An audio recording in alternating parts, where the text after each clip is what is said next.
I think when you're not coming from a technology side and always looking at efficiencies and how can you automate certain things, that team became very reactive and defensive on our data, and our customers start pointing at little things that were not perfect versus talking about the greater value they're getting. We didn't know that there was a lot of manual work in the early days being done by one person. That's when we hit that critical mass of getting more customers to that one person that was manipulating our data left. And that could have killed us. I'm Stephany LaPierre, the founder and CEO at Tailbook.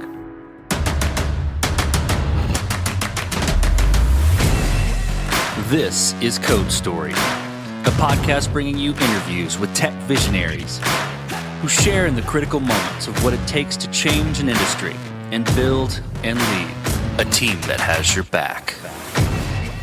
I'm your host, Noah Laphart, and today how Stephany LaPierre is delivering a supplier data foundation to unify your systems and optimize your suppliers. All this and more on Code Story. Stephany LaPierre is originally from Quebec, so English is her second language. She was a ski instructor in Whistler and followed up going to university studying English.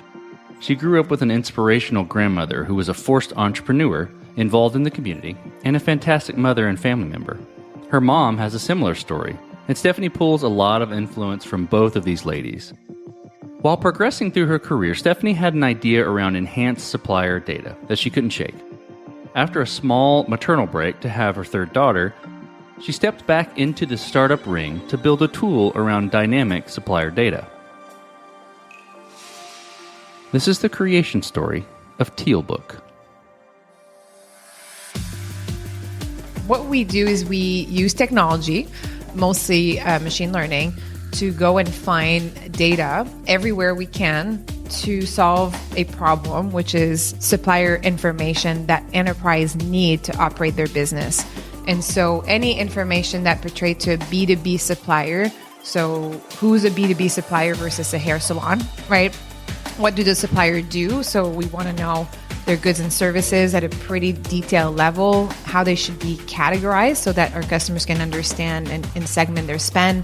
We want to know where they're physically located, where they do business, who's most similar to them. So we build algorithms that enable the search engine and understand where there's maybe some consolidation opportunities or introducing more suppliers in certain categories. We're really, really good at certification. And so we find certificates in hundreds now of different data sources. And all of this is to enable the profile of a company that sells into the enterprise to be automated. And so we want to automate the collection, the enrichment of the information about that company, and the distribution of that data into the enterprise systems that need the same information. And when you're looking at the buy side, so supply chain procurement, there's a lot of different systems, from the ERP to your source to pay, to your contract management system, to your third-party risk management system, to your diversity portal, to your sustainability portal. And the list keeps going on. And often you have multiple instances through acquisition of the same software. All of these software require supplier information, and 99% of them require the supplier to actually come to a portal to put their information in a portal, sometimes in the same system of the same customers in different portals. So it's a real, portal fatigue is a real thing. And what that does is our customers then, if the suppliers are not coming to the portal, then they have systems that don't have good data. And even if the supplier come to the portal, they may not come back enough to maintain the information at the speed and scale of what's happening in the market. And so the automation of that data enables our customers to take a large master data. So our clients may have 5,000 suppliers to 150,000 suppliers globally, and we turn the light on to those companies. And so they can look at 100% of the suppliers they do business with. They'll know the ones that they're spending millions and millions of dollars fairly well. They still have to collect information, so that helps. But all the little ones that they spend even $1,000 with, when you add them all up, this is where often there's opportunities for innovation. There's also sometimes the greatest risk. There's also opportunities to drive your sustainability or diversity spend goals. turning that light on is critical for our customers to get more visibility. And then they can take our data, they can distribute it into their software so that the software gets more value because now you've got better data to get the promised ROI. And then that continuous visibility of tracking their supplier chain, their supplier base, the information, the market conditions around those suppliers so that they can be much more resilient, much more agile. And what we know in the last 2 years is how important it is to have contingent suppliers, understanding risk, understanding localization, etc. So it's not an easy story to tell. And as you can imagine, when I was fundraising in the early days, that was really hard because we're like, are you a SaaS company? No. Are you a data company? Yes. What is SaaS? But the data gets better over time. I think now the understanding of a data platform is much more, it's much more mainstream, which makes it easier. Well, let's dive into the MVP. So that first product you built, how long did it take you to build and what sort of tools did you use to bring it to life? Well, I'm not a technologist, so I really saw the business opportunity, and then I designed it in my head before launching Tealbook. Maybe 3 years before, I hired an architect and a designer to take it out of my head and put it on paper, mostly because I wanted to start showing customers and getting their feedback. And then I got pregnant with my third daughter, and I knew I couldn't do Tealbook and have a baby at the same time. And so I paused it, and then it's the urge that kept bringing me back. And I have a million ideas a day for businesses, but this one I just couldn't fight. Like I tried to poke holes at it, but it was just so obvious that this was the way forward. What I didn't know is how to build it. Like how, the pieces of the puzzle to get to that end state. And so originally I outsourced a company out of Montreal. They were a startup, and they very much acted like the owner there was sort of my CTO for the first year and a half, 2 years. And I built the first MVP with them. And so designed it very much as a software platform.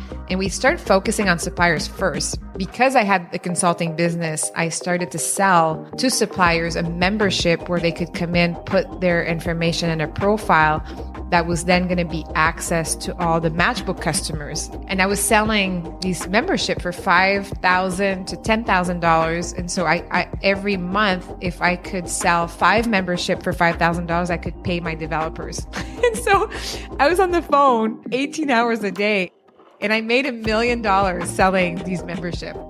What ended up happening is that suddenly we met this very, disruptive chief procurement officer. And when he saw Tealbook, he loved it. He called it sort of the LinkedIn of suppliers. But he said, I need you to be prime time, and you're not prime time yet. I heard that. I was like, what does it mean to be prime time? What does it take to be prime time? It's like, I need, you have a few thousand suppliers. I need you to have like 500,000 suppliers. And over a weekend, we were looking, how do we bring 500,000 suppliers? Because we were selling one supplier at the time. And so we ended up deciding to partner with a data partner at the time, which ended up not working out in the long term, but just to get access to data on businesses. And I came back, I went to Boston that morning from Toronto, and I met the chief procurement officer, and this company gave us 1.8 million suppliers. I looked at him, I said, okay, I've got 1.8 million suppliers. Am I ready? Am I prime time? And he laughed so hard. And what he was trying to achieve was to introduce more suppliers into sourcing event to drive competitiveness and drive savings.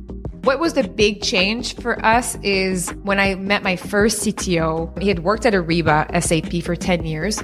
And so he knew the space, and he had built the supplier network. And then he went to study big data, machine learning, and worked at Google and Shanghai. And when we met, it's like, I think there's a better way. Instead of having suppliers coming to a portal and buying data from someone else, which is crappy data that we can't even use anyways, why don't we use ML to start seeding the data ourselves? And this was like, my mind was blown away. I'm like, what do you mean? Like, we can do this? And he's like, yeah. And it was still 6 years ago, if you think machine learning was still fairly new, and it was definitely not known to the side of the enterprise. A lot of the investment were happening more on the revenue side. He came on board. We were able to raise the first institutional round, and we rebuilt Tealbook at the time, machine learning enabled, and start seeding data. And we relaunched that platform 8 months later with 600,000 supplier profiles. That was sort of where we start focusing on what is a B2B company and understanding what they do and turn that into natural language tags. we were selling this platform mostly focused on finding suppliers, because if we had enough information, it didn't need to be perfect, but if we had enough information, we could point to companies that are most similar to one another. And we made money. We sold to large companies, but the data was not high quality enough to be a data company. What we ended up doing, I met my now Chief Revenue and Strategy Officer. He came from the space, and he's the one who called me just over 3 years ago and said, if you're building what I think you're building, which is this this autonomous way to enrich supplier data, it is the one cause of failure of these large scale, implementation of these systems, and frankly, the failure of digital transformation. So you're sitting on a gold mine, but when I go to your website, you look like a software company. And that perked my attention. I flew to New York to meet with him. We spent 3 months really just deciding if this was a good fit. And he left a company that, with a big salary, although he came from startup. So he was eager to get back into it, but he took a chance and found out a month later that his wife was pregnant, or maybe even 2 weeks later, which I don't know that he would have made that decision, a few weeks after, but he came on board and we repositioned Tailbook as the supplier data foundation that powers the buy-side digital enterprise. And we use the analogy of Zoom Info as being the aggregator of contact information and data for the sales side, distributing that data into CRMs that are cloud-based, but cloud-based CRM doesn't mean good data. So Zoom Info was able to enrich that data to produce better business development outcomes. And then they also invested in an interface to drive, sales and marketing to Zoom Info, especially on activities that are happening outside of the CRM. And so that's really how Tailbook is positioned. And so that clicked with investors. I think it clicked with the market.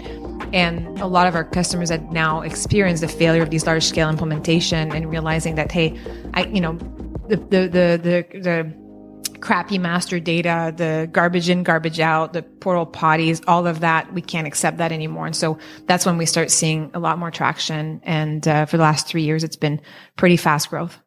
This episode is sponsored by Vanta. You're a startup founder. Finding product market fit is probably your number one priority. But to land bigger customers, you also need security compliance. And obtaining your SOC 2 or ISO 27001 certification can open those big doors. But they take time and energy pulling you away from building and shipping. And that's where Vanta comes in. Vanta is the all-in-one compliance solution helping startups like yours get audit ready and build a strong security foundation quickly and painlessly. How, you ask?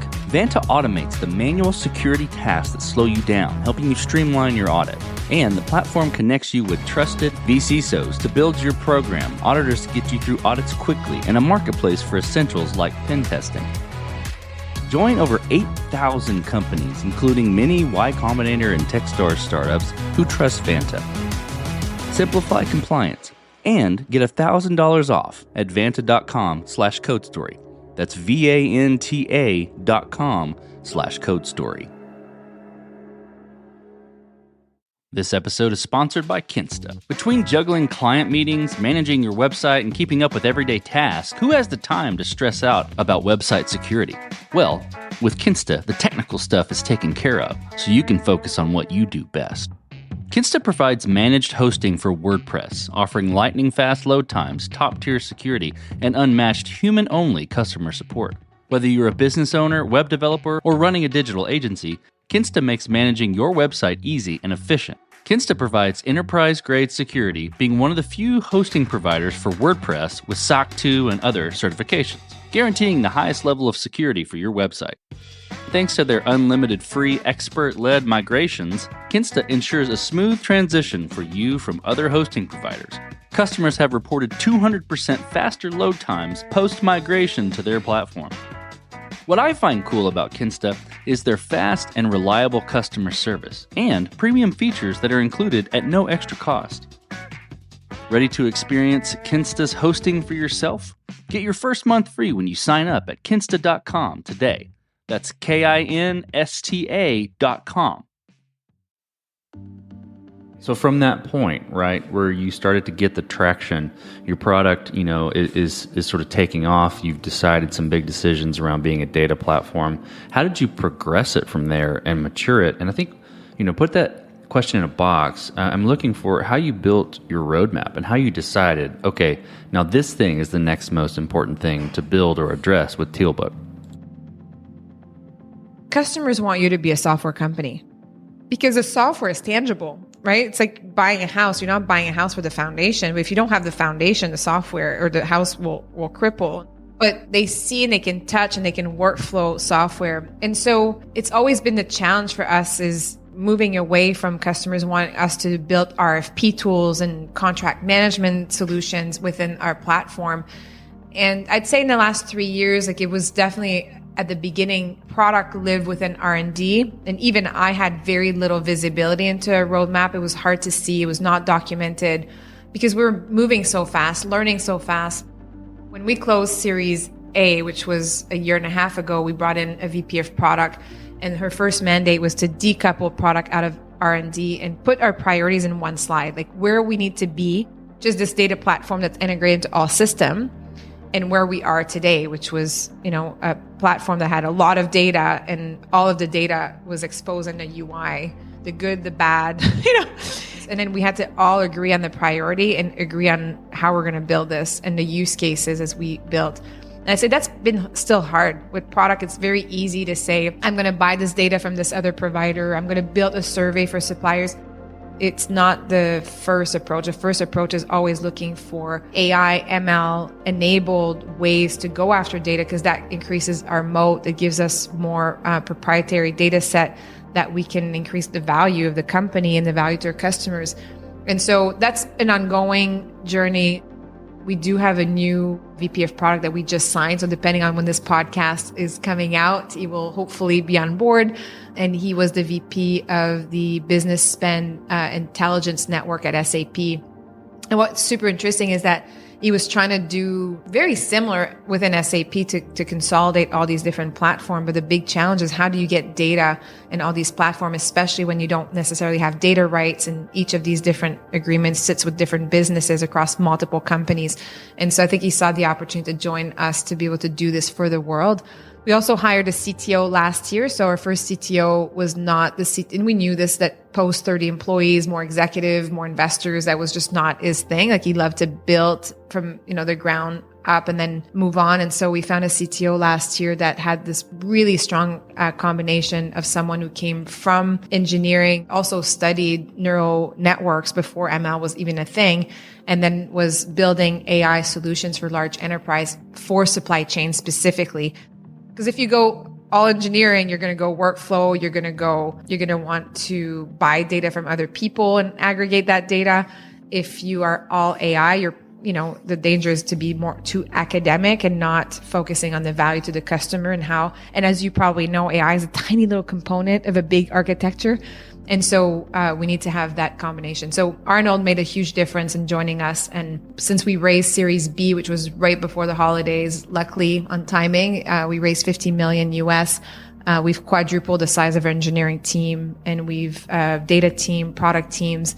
And so now we have the mandate to make the platform like massively scalable. So ingest infinite amount of data pipeline and then be able to distribute selected data based on quality of data through APIs across anything. If a client wants to put in a no code, low code, whatever, or a data cloud or their legacy system, as long as it's accessible, they're going to be able to do that through APIs. Let's dive into that team then you're mentioning. How did you go about building that team and, perhaps historically, but I think I'm interested in, what you looked for in those people to indicate that they are the winning horses to join you. And I've heard recently, it's like you throw like you send a big wave, someone will either surf it or they'll drown. And it's hard to know what they're going to do. And so we've definitely taken chances on people that were probably the right fit at the time, right? Because each stage requires a different type of skill set and each milestone will attract a different type of talent. Like I don't know that we would have been able to attract Arnold 3 years ago, right? Because of the validation that we had yet was probably not, or the budget that he needed to build the solutions that we're building, we were nowhere near close to the level of spend that we're having now in this R&D team. And so I think everybody has sort of a stage, and some people can ride with you. And I think it's important to identify that as fast as possible. And the ones that are writing, you want to continue investing in them. And even though they make mistakes, it's part of the game as long as they learn and they're able to see the path forward and have the autonomy and have the leadership skills to be able to do that. It's so rewarding to see that those people that I've grown with now as part of this journey. And there's other people, there's a time and it doesn't work, and that's fine. And it's harder when they don't see it, but when you can work together on saying like, hey, maybe this is not the right phase anymore, or maybe it's not the right fit for the stage that we're going into, then you want to part ways in a way that they will buy their options and they will keep cheering for us and keep advocating and part of, this community of teal bookers that will be alumni and always have been proud to have worked here at some point in time. So yeah, I think hiring practices is super important. I can't stress enough sort of hire slow, fire fast. It's true. We didn't really live by that for a long time. And I think it hurt us. We hired quickly. And sometimes we hired the people that one person was there and we hired that person versus going through a proper process, either because of time or for whatever reason. And those people have not often worked out when we go through a more diligent process and making sure that we hire the best person for that role that can scale with us at least for the next, couple of years. I think we've been more successful there, but a lot of trials and error. And I have not built this alone. This has been a journey now, and a lot of people have contributed to it in many, many ways. Let's flip to scalability. So did you build this to scale efficiently from day one, or have you been fighting this as you've grown? As I mentioned earlier, scalability can be team, it can be technology. Also, you take it where you want to take it. The intention, right, to becoming more efficient over time is always there, especially when you're building a company with the potential that we have and the TAM that we have. It's so important to become more efficient.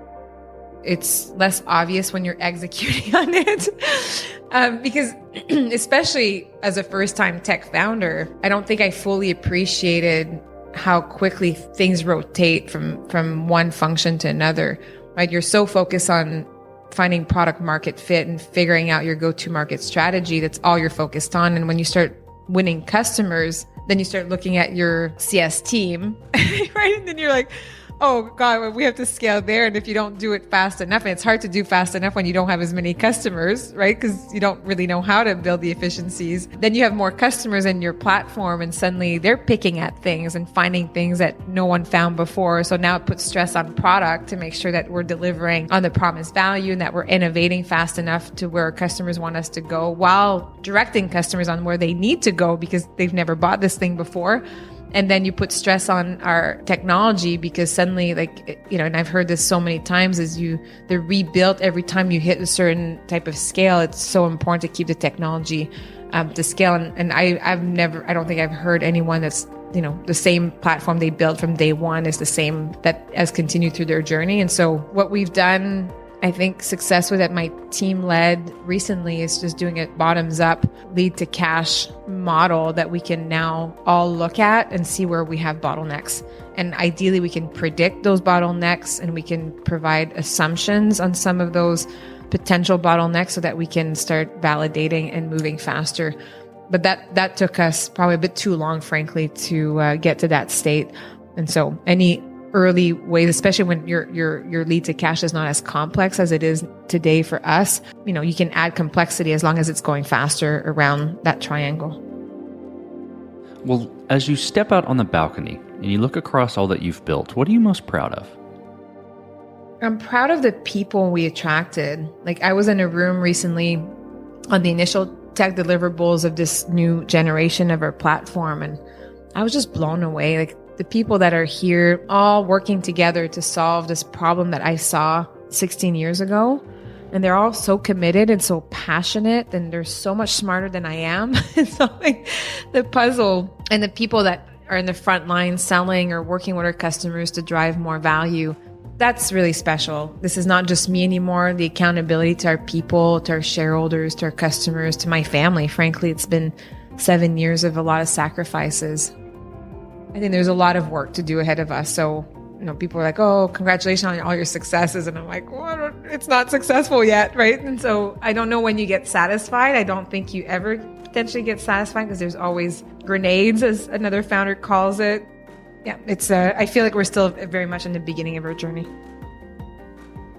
So let's flip the script a little bit. Tell me about a mistake you made and how you and your team responded to it.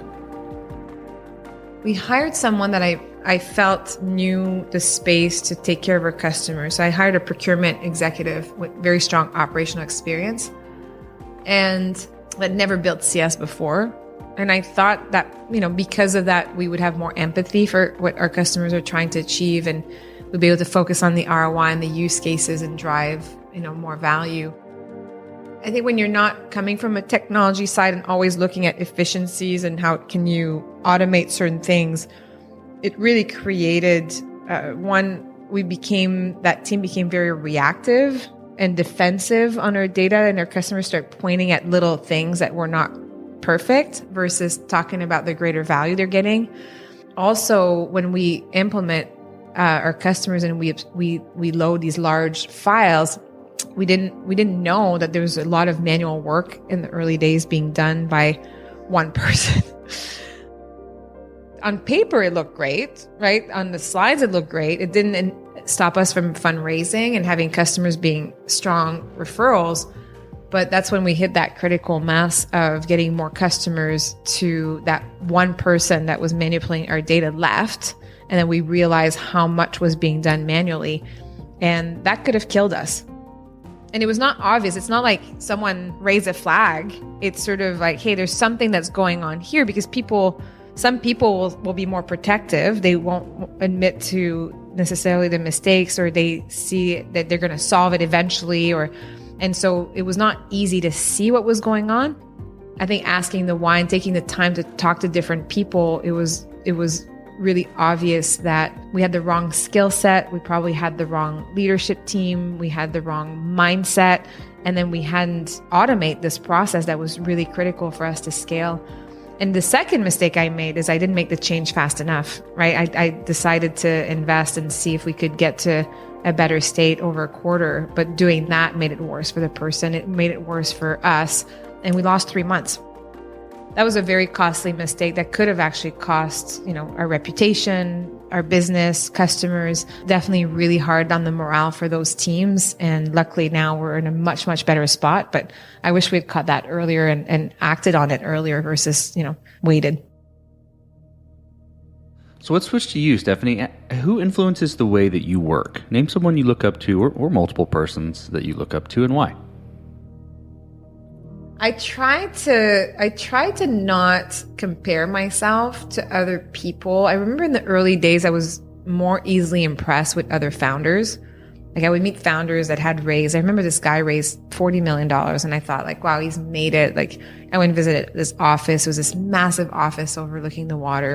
Another founder was very like the golden child in our community of, he'd raised $60 million. And what I realized as those companies may have not exited in the way that was favorable, or shut down altogether, closed their doors, or interviewing people from companies I looked up to and, learning that they have a culture that's really destructive and toxic, I sort of just start leaning more on my instincts and realizing that what we're doing is actually, we're doing the right things and we're building the right type of culture and we're fiscally responsible. And I'm inspired by my kids a lot because they simplify things and they're wiser than us because they're little and they see things and they call things out and they don't have filters. And I love that about them. And so, yeah, there's a lot of people, like I have a long list of people that inspire me, but the general theme is just trusting my instincts and do what's right for the company and what's right for me and my family.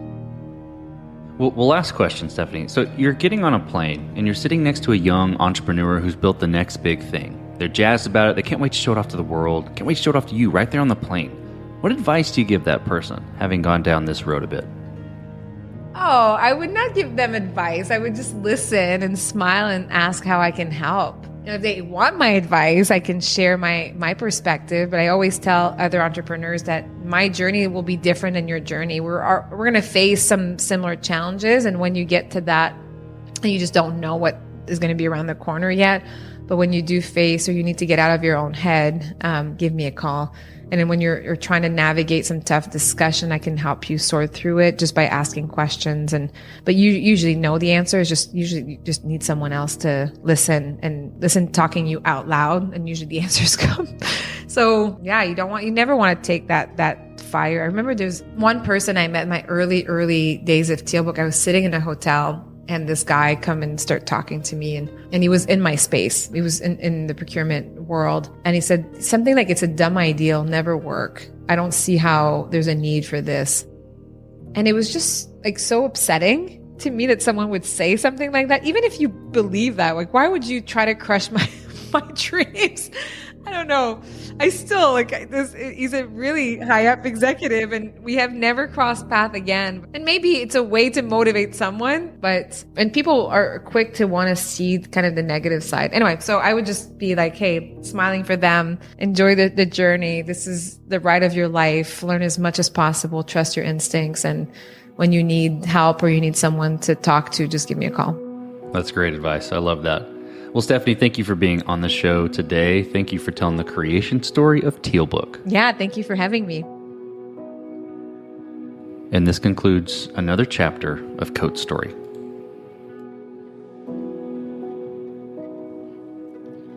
Code Story is hosted and produced by Noah Laphart. Be sure to subscribe on Apple Podcasts, Spotify, or the podcasting app of your choice. Support the show on patreon.com/codestory for just $5 to $10 a month. And when you get a chance, leave us a review. Both things help us out tremendously. And thanks again for listening.